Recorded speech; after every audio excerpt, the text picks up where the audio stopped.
It is time for a Network Admin's Book of WANs. Well, this is going to be more like a summary or actually a pamphlet. And let me tell you why. And this isn't, Cisco bashing or anything. Obviously, I love Cisco or I wouldn't be doing this for a living. They made some odd cuts when it came to dividing material between ICND1 and ICND2. And one of those is with the wide area networks. Because you're getting a high-level view and introduced to a couple of concepts, but you're not really doing a lot of it. And the thing is, the great part is that you're in the video boot camp, which I hope you paid to get into. And the great thing is you don't have to pay to get in again. You've already got all the ICND2 videos. You've got all the videos for the entire CCNA course. So here's the thing. If you're taking the 2 exam path, then I would recommend strongly that you watch the WAN videos in the ICND2 section before taking ICND1. It's not required. We've got the WANs covered here in this 12 to 15 minute discussion because they don't exactly have a ton of it in the ICND1. But the thing is, the concepts that we talk about here, you know the deal. It's really driven home when you see it in action. Reading about it is one thing, but when you actually see the live commands and everything else and the debugs and the shows and everything that I do in my labs, it really drives everything home. And then the ICND1 WAN questions are going to be easy for you. So again, just a strong recommendation that you do that. And let's go ahead and dive into our high-level discussion here of wide area networks and a couple of terms that confused me a little bit when I got my first WAN job. And yes, we had WANs then. And I don't want them to confuse you, so we'll clear them right up. Now, here's a typical WAN connection. Doesn't this just seem innocent? Look at that. We got a nice serial connection between a couple of routers. What could go wrong here? Well, hopefully not a lot's going to go wrong here. What we're really concerned about right now is all the options we have for this connection. Some that might surprise you. And we're going to start that discussion with HDLC and PPP. These are the options we have for our point-to-point WAN links. The High Data Link Control Protocol and the point-to-point protocol. Now, a Cisco serial interface is running HDLC by default, and in this output of show interface serial 1, you can see encapsulation HDLC on the 4th line down. For reasons we're going to discuss in a moment, you'll likely want to change this default. Now, before we talk about that, let's talk about this version of HDLC that we have on Cisco routers to begin with. It's actually a version of HDLC developed by Cisco. Now, it's not Cisco proprietary, and technically it is known as CHDLC. You may never see it listed that way until you're reading, CCIE level material, because Cisco books just call it HDLC. And I understand that from their point of view, but I just want you to know if you're reading a vendor independent book for another certification exam or just reading one for fun, and you see CHDLC, I want you to know what that is. It is Cisco's version of HDLC. Now, what was their reason for doing this? Did they just have, nothing else to do? They had plenty to do, but here's the deal. The original HDLC did not offer multi-protocol support. And that wasn't going to work short or long term with Cisco routers. So what Cisco did was they added a type field to the original version, and bingo, or voila, multi-protocol support. Now HDLC has some pretty serious shortcomings, and the shortcomings really are things that PPP offers. And here they are, and this is a good reason, or several good reasons, why you would want to change from HDLC to PPP. PPP offers us authentication through the use of the password authentication protocol PAP and the challenge handshake authentication protocol CHAP. It offers support for error detection and error recovery features, and it offers multi-protocol support, which we know now that Cisco's HDLC offers, but the original HDLC did not. These are not all of PPP's advantages over HDLC, not by a long shot, but as network admins, they're the ones that are most important to us. Now, no look at WAN protocols would be complete without a look at frame relay. And the following intro is from my ICND2 material. When you hit that and you pursue your CCNA, like I said, when you watch the ICND2 videos for the WAN, you'll see all of this in action. But let's talk about how it works and what the heck a frame relay cloud is. Point-to-point networks are certainly nice. There's nothing wrong with them in the right place, but there's a real limit to the scalability. It's just not practical to build a dedicated PTP link between every single router in our network. You can imagine. And it's not cost effective, it's not practical, it's not time effective. It would be a lot easier and a lot cheaper to share a network that's already in place, and that's exactly what we do with Frame Relay. Now, a Frame Relay network is a non-broadcast multi-access network, NBMA. Sounds complicated if this is the first time you've seen this term, but it's not. Non-broadcast, it doesn't mean that broadcast cannot be sent over Frame Relay. It means that they won't be transmitted by default. Same goes for multicast. Broadcast and multicast are treated the same way by NBMA. They can be sent, but they won't be sent by default. Multi-access, of course, refers to the fact that we are sharing the network with other devices. Now, Frame Relay Cloud, 15 years ago when I got my first WAN job, where did that time go? The term cloud was not exactly popular. When you told people cloud, then they actually look up to the sky. They didn't even think about, oh, we could put things and store them on the cloud and keep our videos in the cloud and et cetera, et cetera. But Frame Relay Cloud, when I first heard that term, it's like, what is that? And you'd read certain books that were out there, and it's just like, okay, that's not helping.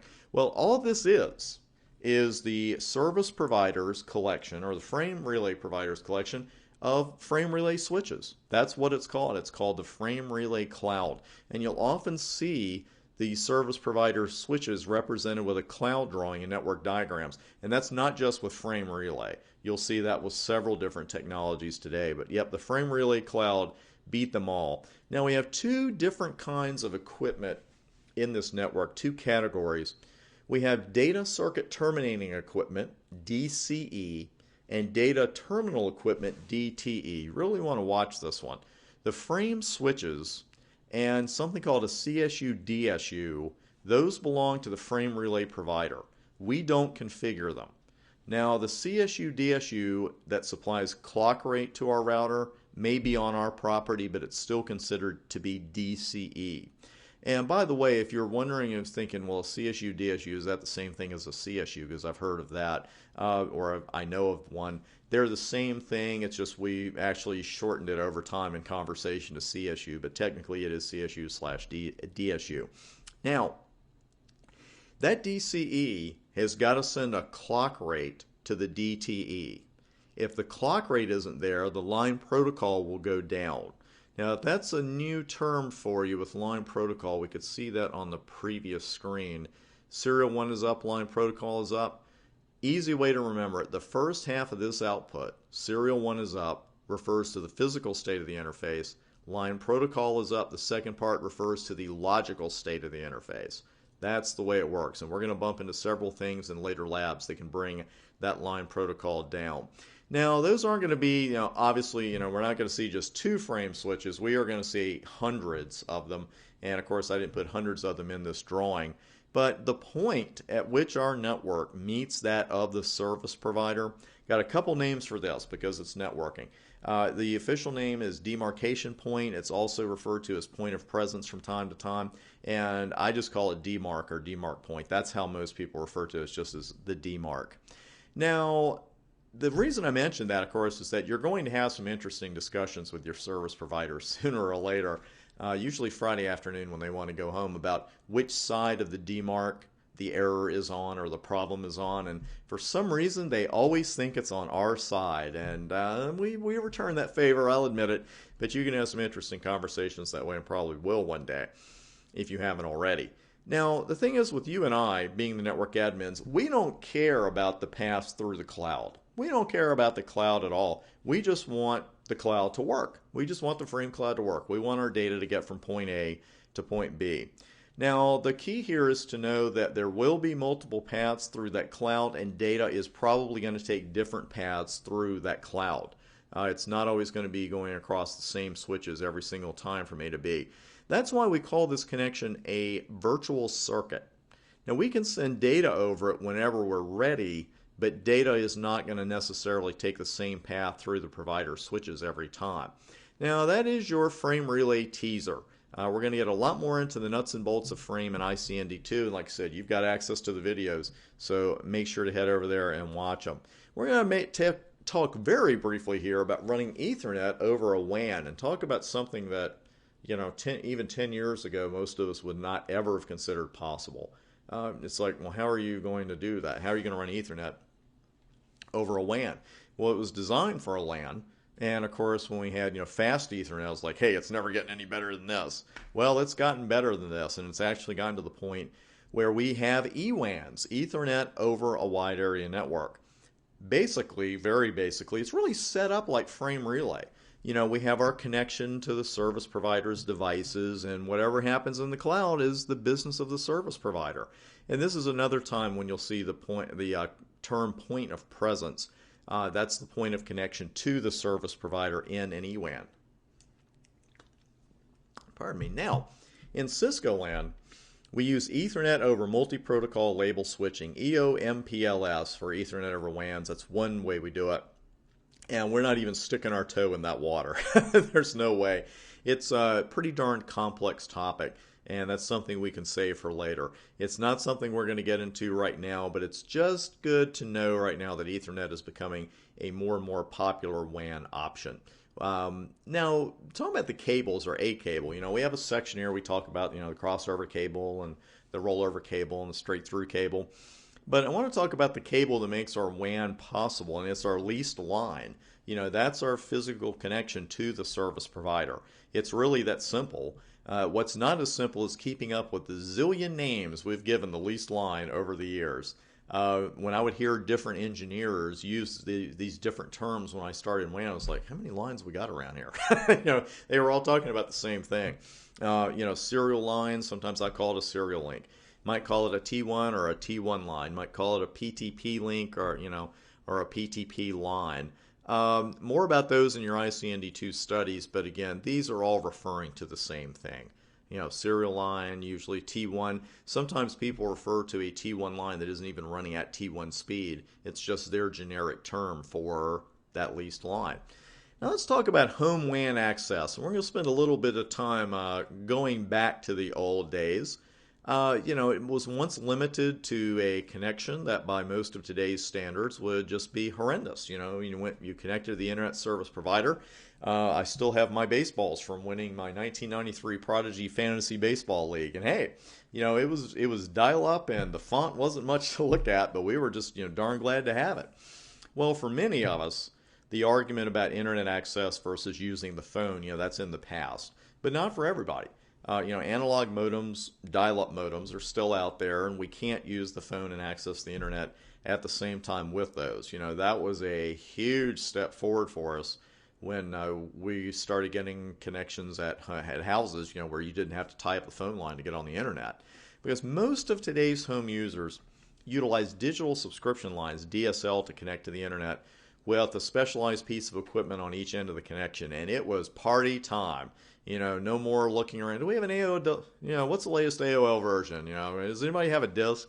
And you could access the internet when someone else used the phone. So the home user just connects via a DSL modem, and in turn it communicates with the DSLAM, the DSL Access Multiplexer. Sounds kind of violent, DSLAM. Now, we're going to see multiplexing pop up later in the course, so I want to define that term now. And this illustration is courtesy of Wikipedia user the Anom, or Anomi, however you want to pronounce that. And I love this drawing because you see the multiplexing and the demultiplexing. Because multiplexing, it's just the process of sending multiple data streams simultaneously over a single channel.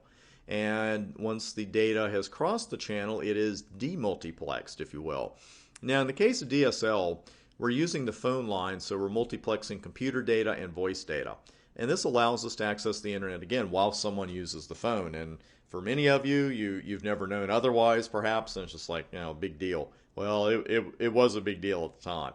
A couple of DSL types here. I'm not going to go through every single DSL flavor out there, but there are two in particular, and you might be reading this over one right now. We have asymmetric DSL. This is the DSL type that delivers greater speed in the downstream direction than upstream. And that's how most people actually want it. If they have the choice of 50-50, or you ask an end user, would you rather be able to download faster and then upload, or, slower, that's fine with them. But for the 50-50 split, you have symmetric DSL, SDSL, where the upload and download streams flow at the same rate. Not all home internet access is through the telephone line. Many homes connect through their cable connection. And, I've had that connection myself. And when the net connection would drop, the first thing you did in your troubleshooting, after checking the cables, was to see if the cable TV was still working. And if it wasn't, you said, okay, it's a provider issue. And there just isn't a whole lot we can do about it. So let's see. This actually concludes our quick look at our WAN technologies. Came in right at 15 minutes, which is what I thought. And our DSL variations, we will hit frame, PPP, and HDLC harder in your ICND2 studies. And again, you know the drill. If you're taking ICND1, I recommend you watch the ICND2 WAN videos as well so you can see a lot more labs. And if you want to go way beyond the scope of the exam regarding DSL, check out Wikipedia because they've got more there than you might ever want to know about it. Thanks for watching this video. Let's head to the next section.